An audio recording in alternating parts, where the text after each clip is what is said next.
செய்திகள் தொடர்கின்றன. டென்மார்க் நாட்டின் தலைநகர் கோப்பன்ஹேகன் நகரில் நடந்த சர்வதேச டிசைன் போட்டிகளில் புதிதாக வடிவமைத்த சைக்கிள் ஹெல்மெட் தேர்வு செய்யப்பட்டு 65 லட்சம் ரூபாய் பரிசு வழங்கப்பட்டது. 2011ஆம் ஆண்டுக்கான இன்டெக்ஸ் டிசைன் விருது வழங்கும் விழா கோப்பன்ஹேகன் நகரில் நடந்தது.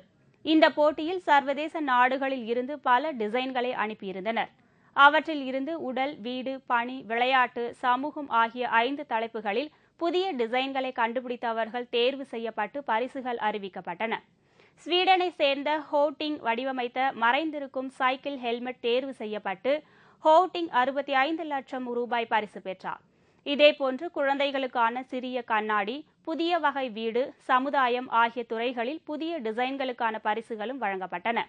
இந்த சைக்கிள் ஹெல்மெட் சட்டை காலரை போன்று அமைக்கப்பட்டு சைக்கிளில் கீழே விழுந்தால் பலூன் போன்று விரிந்து தலையில் ஹெல்மெட்டாக அமரும் வகையில் வடிவமைக்கப்பட்டிருந்தது எல்லோரையும் கவர்ந்தது.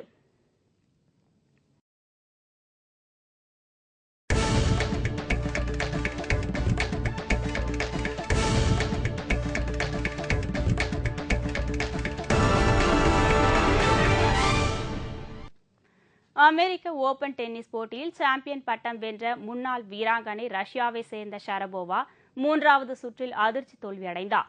ஷரபோவா 2006ஆம் ஆண்டு அமெரிக்க ஓபன் சாம்பியன் பட்டம் வென்றவர் ஆவார்.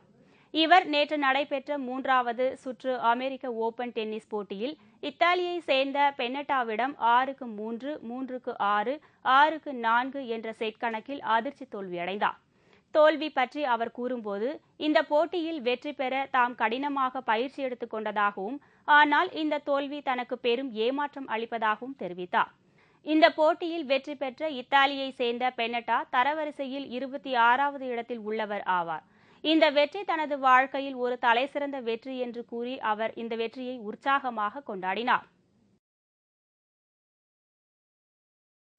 இந்தியா இங்கிலாந்துக்கு இடையேயான ஒருநாள் கிரிக்கெட் போட்டி இன்று ரிவர்சைடு மைதானத்தில் நடைபெறுகிறது.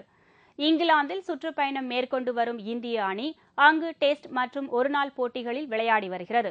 இங்கிலாந்திற்கு எதிரான டெஸ்ட் தொடரில் இந்திய அணி தோல்வியடைந்ததை அடுத்து தரவரிசை பட்டியலில் 3வது இடத்திற்கு தள்ளப்பட்டது. பின்னர் அடுத்தடுத்து நடைபெற்ற 3 பயிற்சி ஆட்டத்தில் இந்திய அணி வெற்றி பெற்றது.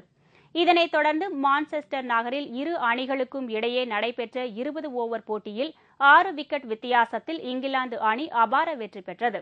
இங்கிலாந்துக்கு எதிரான போட்டிகளில் இந்திய அணி தொடர்ந்து படுதோல்வி அடைந்து வருவதால் ரசிகர்கள் மத்தியில் பெரும் அதிருப்தி ஏற்பட்டுள்ளது.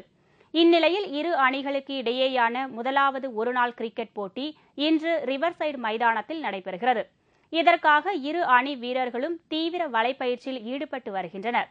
இதனிடையே செய்தியாளர்களை சந்தித்த இங்கிலாந்து வீரர் குக் ஒருநாள் போட்டி தொடரிலும் இங்கிலாந்து அணி வெற்றி பெற்று தொடரை கைப்பற்றும் என்று நம்பிக்கை தெரிவித்துள்ளார்.